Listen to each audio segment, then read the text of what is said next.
I watched this movie around the time where I was watching a lot of foreign films and I was getting to a lot of different foreign filmmakers, and certain names kept popping up: Kurosawa, Tarkovsky. This was definitely one of those names that popped up there. And I knew he had a very artistic filmography. It was a little scary trying to get into it because of that. At the time, probably in my early 20s. So I was prepared to, I'm going to be reading subtitles, I'm going to be watching something from a different culture. So I tried to stay as open minded as possible. I didn't know if I was really going to fully buy into him. This was to me the most accessible of the Bergman films because it looked kind of gothic, it looked like a horror movie. It's kind of like that Scandinavian folk horror type feel to it. So this was the first Bergman film I gave a chance to, and this kind of opened me up for like the lesser accessible films like Wild Strawberries and The Virgin Spring. And lo and behold, speaking of horror movies, The Virgin Spring was turned into a classic horror film as well. It's a movie that explores religion and faith and things like that, things that I'm not really into. And the fact that it's black and white artistic film, it's not a film that I would anticipate liking, but I loved it. I still loved it with this viewing, not as much as the first viewing, I do have to admit. In my mind, there was more between death and the night. That game of chess, it's so vivid in your mind because it's so strange and unique and it's been parodied so much. You think it's more of the film than it is. And it's been so long since I've seen it. I was kind of disappointed like how little of the film it actually took up. But those were my initial thoughts on this rewatch. What about yourself?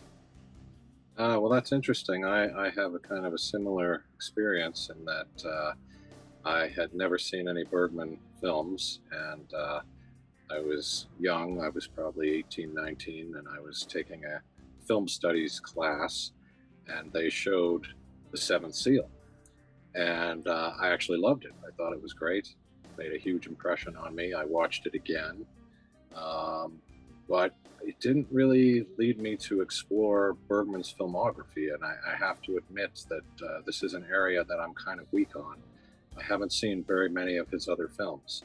I've seen this one more than once, and maybe Wild Strawberries, and I think I've seen one or two that he wrote and didn't direct, oddly enough, because they just came to me at some point. But I really haven't made a point of exploring the filmography. But this movie, I think, is great, and I hear what you're saying about the game of chess, because that's one of the things that, of course, really made an impression on me and really stuck with me. And you're right. There's only about three scenes where they actually do that in the movie. It is a bit surprising because it makes such a huge impression and really sticks in your mind. Um, but I also think one of the reasons it appealed to me was it's kind of like a horror film in a way, like it kind of is. I mean, it's got death as a character, and there's moments in it like the reveal of the dead body of the dead monk. When they reveal that, that's pretty shocking. You don't expect it, and then boom, it's kind of like a scare moment. And I'm sure that audience members probably screamed back in the day when this movie first came out. It's a great moment that kind of anticipates other movies like Psycho, where they suddenly reveal a body to you, and it's a real shock.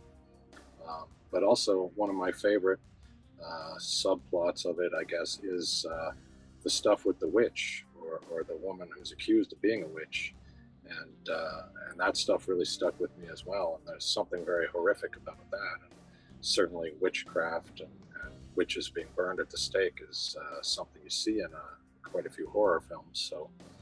So all in all, it feels related to horror, even though it's not a horror film exactly. But it definitely, especially the classic black and white horror films, I think this kind of fits in fairly well with that. And maybe the reason I didn't explore many of his other films is they don't look as much like horror to me. But I certainly know people who love some of his other films and have told me, you've got to see this film. And I keep saying, yes, I will. But yeah, so far it's really all about the Seventh Seal for me. hmm Yeah, this is an interesting blend of horror and art house because it does remind you of Psycho type movie, those black and white, 1950s movies. And it also kind of reminds you of the other like artsy movies from the 50s that the kind of low budget period piece movies, Macbeth by Orson Welles and Othello by Orson Welles and The Trial by Orson Welles. I'm sure there are other filmmakers, but just so happens that the first three movies that popped into my head from that general time frame are all Orson Welles films. But there were a lot of arty type period film movies in the 50s that this kind of remind me of, because you're right, it is a blend of horror with period drama. I don't think this is trying to be necessarily historically accurate. I'm not much of a historian, but I don't think realism was a big part of this film. And I don't know if it's necessarily a big thing that Bergman preoccupies himself with, because I think one of the filmmakers that he mentions in interviews that he admired was Tarkovsky.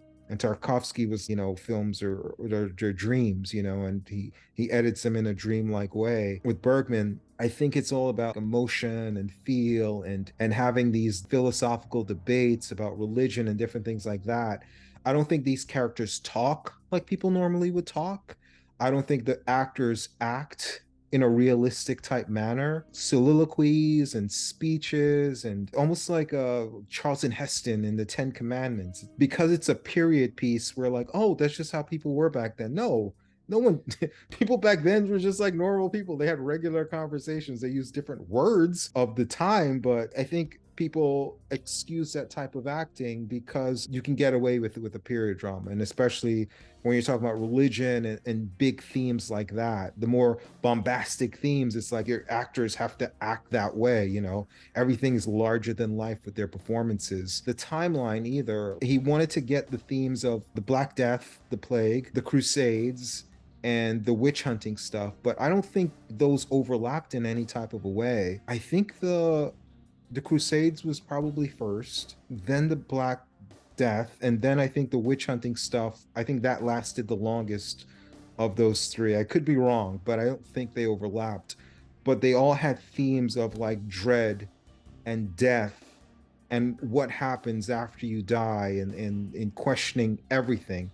And I think that's what the night represents, is just questioning all this stuff during such horrific times. And artistically, I think it helped to overlap all three of those things rather than just focusing on one, because it made the film seem so much more dire and a bunch of other adjectives that I can't think of right now.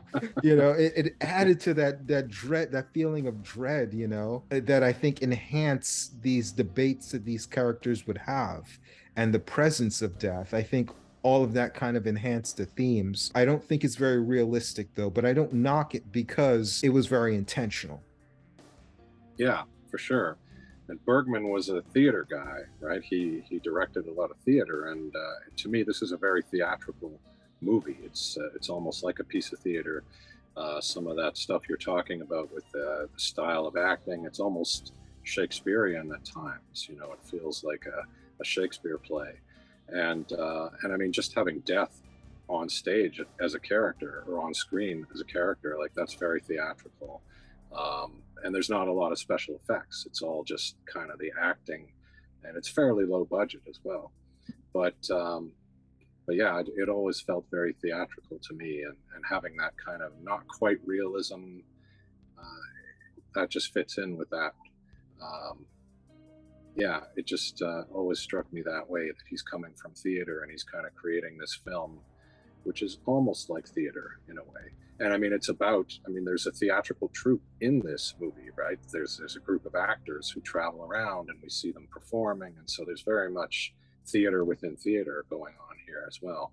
Not to mention the whole religious, when they come marching through and they have these rituals, and it's all, a friend of mine actually majored in religious studies, and I was doing theater at the time, and he said, well, religion is just kind of theater that some people take too seriously.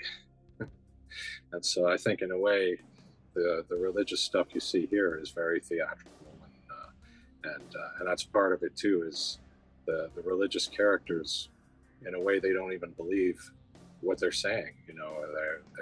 They're kind of phonies, and they kind of accuse them of, you sent us out on these crusades, but it was all kind of bullshit or whatever. Like it's there's definitely, I feel it's kind of an religious film in a way.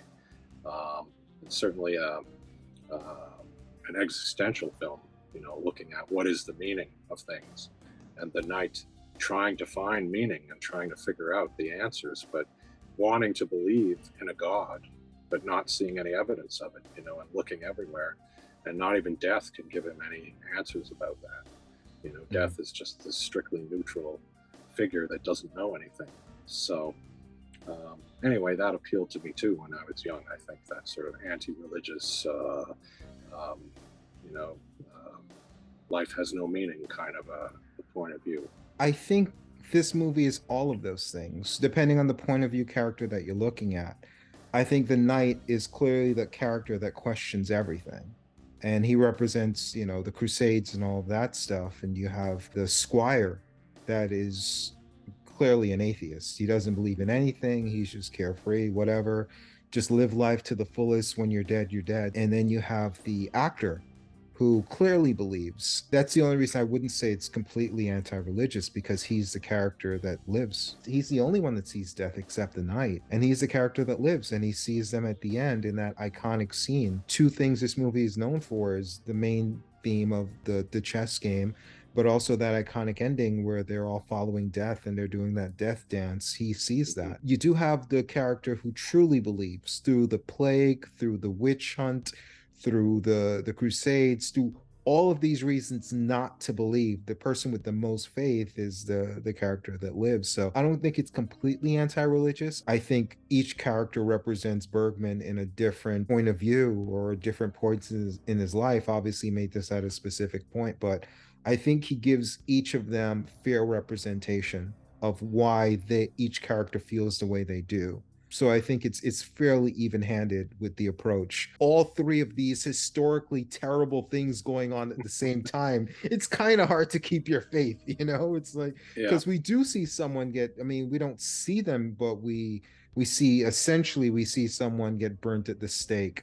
We see someone die of the plague. So we do see all of these terrible things happening in front of us. So it's kind of, it's excusable that these characters would feel that way, especially since these three things never happened at the same time anyway. Imagine if they did happen at the same time, Imagine if you got the Crusades and the plague and the witch hunting, and it's just crazy. That's a lot of terrible shit. We just had COVID and we couldn't take it. It's a lot of stuff to deal with. So I do think it's, from that standpoint, is fairly even-handed, and I do think these are themes. I know you said you haven't seen a lot of his movies that permeate his films.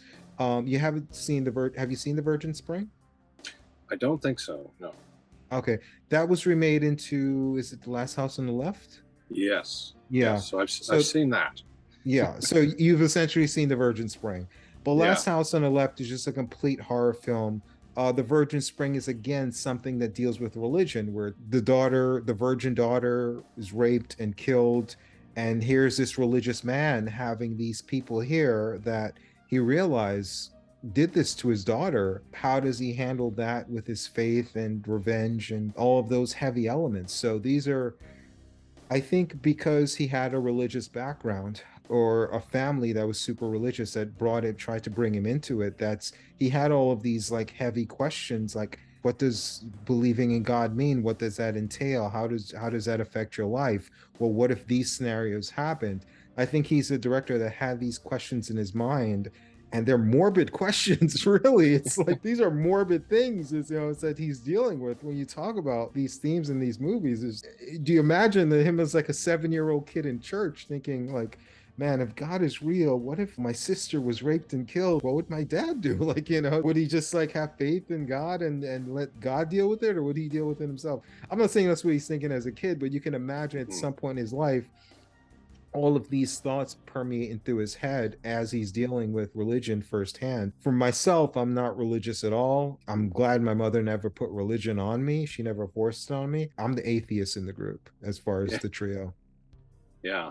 Well, I'm the same way. I grew up with no religion at all. Like, neither of my parents were into it. They came from different backgrounds.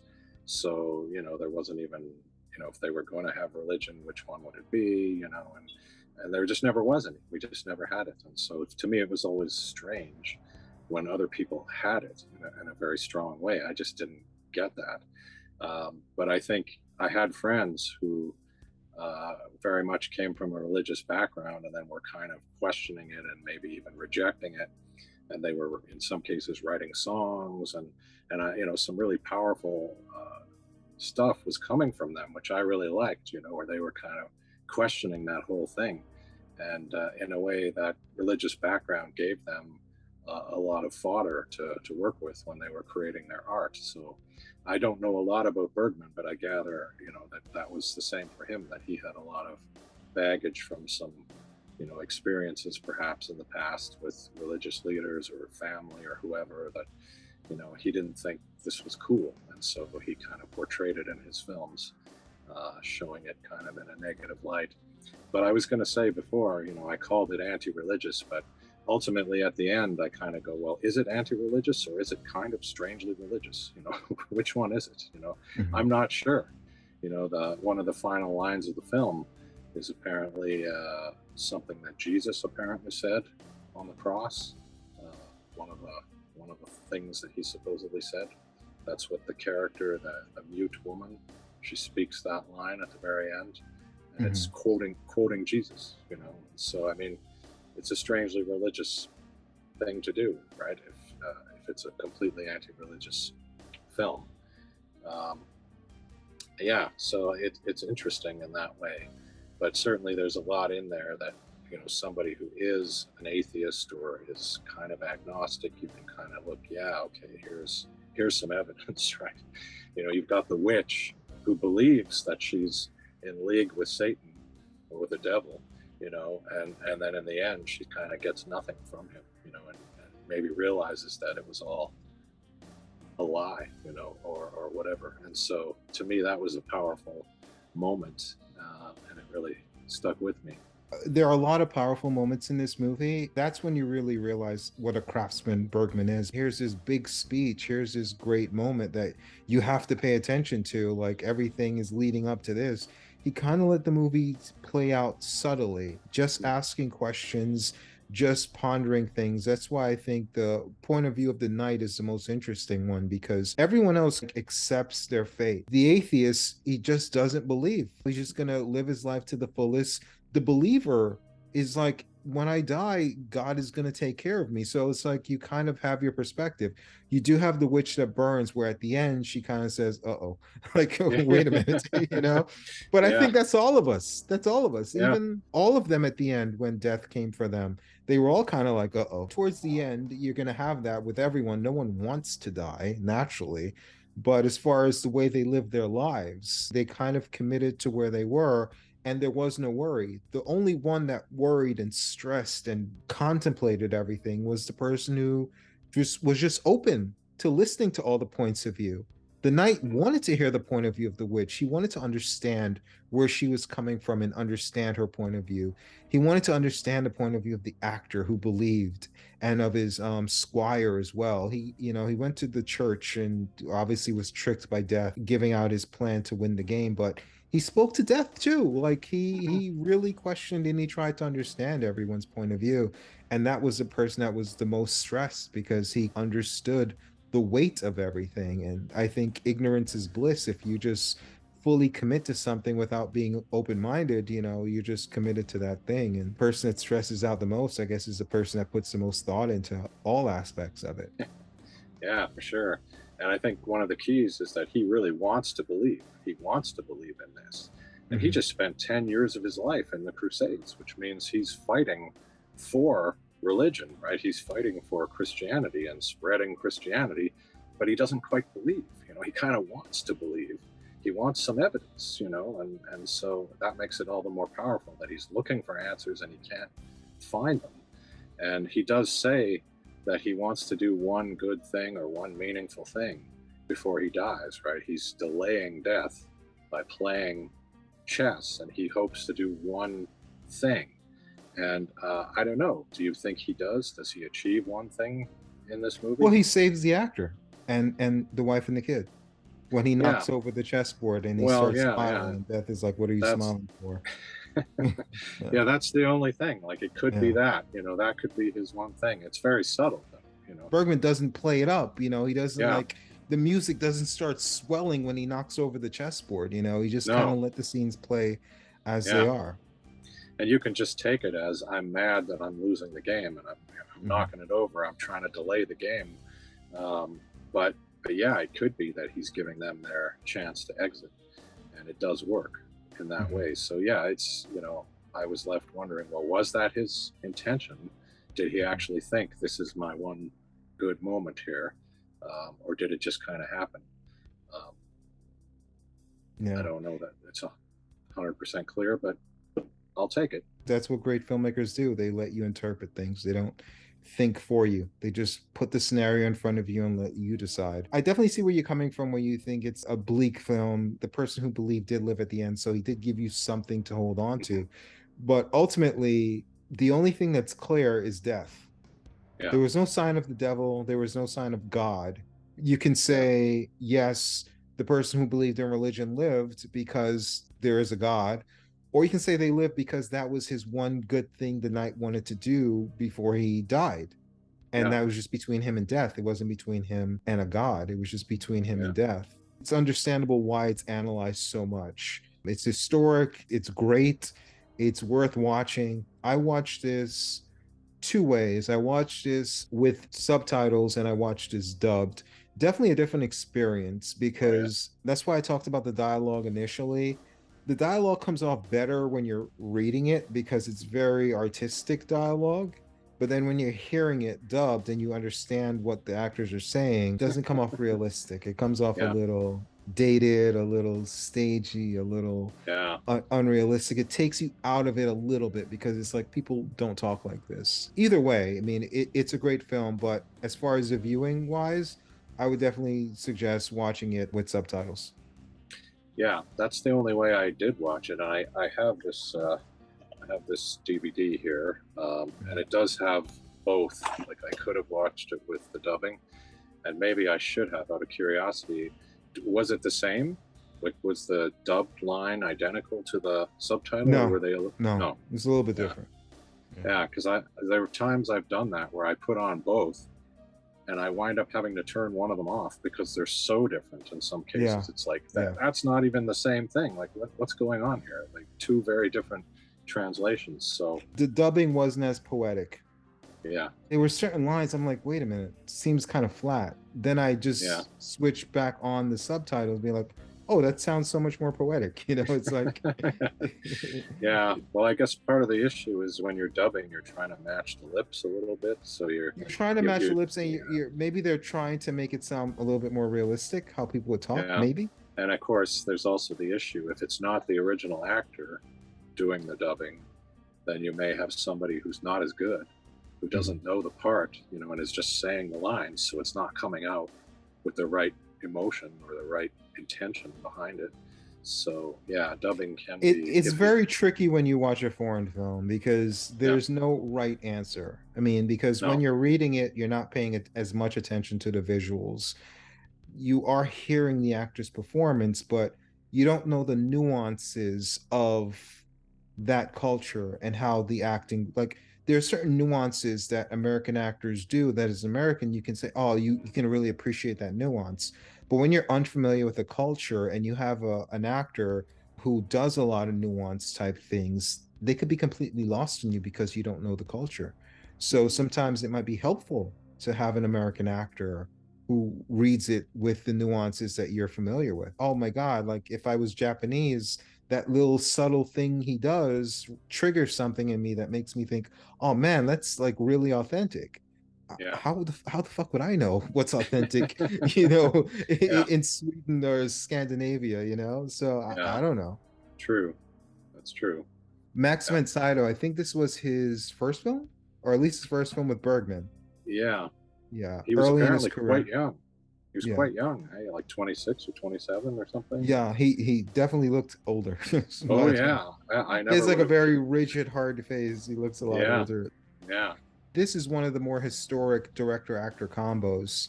I'll start off, I'll keep the joke going.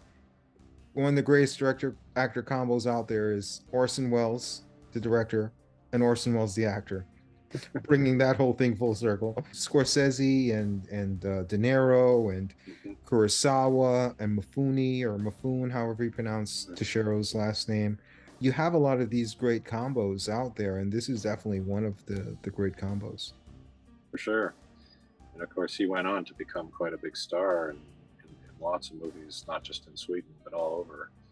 Yeah, the Exorcist, a lot of great American Yes, movies as well. Yeah. yes, yeah, absolutely. So I think it's a great film. I enjoyed it. I guess we didn't say, but it's, I emphasize the darkness and I like the darkness of it, but it's actually also funny at times. It's got comedic scenes. It has all the tones, really. It's not just dark. Yeah, I was surprised how many times they went for jokes, but I guess you Yeah. have to. Otherwise, it's so bleak. You just get depressed watching it. Yeah. And interestingly, I didn't remember any of that. I just remember the darkness. I remember the chess game and the witch and stuff like that. I remember And I, the chess game. I remember the scene where he's talking to death, but didn't know he was talking to death and gave away his secrets to win the yeah, game. I remember the dancing at the end, but you're right. yes, There's so many other things you notice on a second or rewatch. Maybe yeah, not even a second rewatch. It might be like my third or fourth time watching it, but a yeah. rewatch decades late, at least a decade later. I think this was based on a painting. It's so dense in the visuals and the themes and everything you're watching on screen. Highly recommend. Yeah, me too. And I didn't when I first saw it, I didn't watch a lot of other Bergman films, but maybe now that I've rewatched it all these years later, maybe this will inspire me to check out some of his other films because I'm sure they're also worth seeing. I think Wild Strawberries might be better than this. It's been a while Oh since yeah, I've seen both because it's been years since I've watched his filmography. But I think Wild Strawberries was better than this. And I think Fanny and Alexander is considered his best movie. But that's the one of his movies I didn't watch. I didn't okay, watch all of his filmography. I missed that one, but I've heard that one is his best one. And I remember really liking Wild Strawberries. It wasn't as appealing as this. If you see it, you're like, man, I've already seen this a million other times, from other movies that copied it. But he's one yeah, of those filmmakers. Other filmmakers study his work and then they go out and make movies. oh for sure, yeah, absolutely.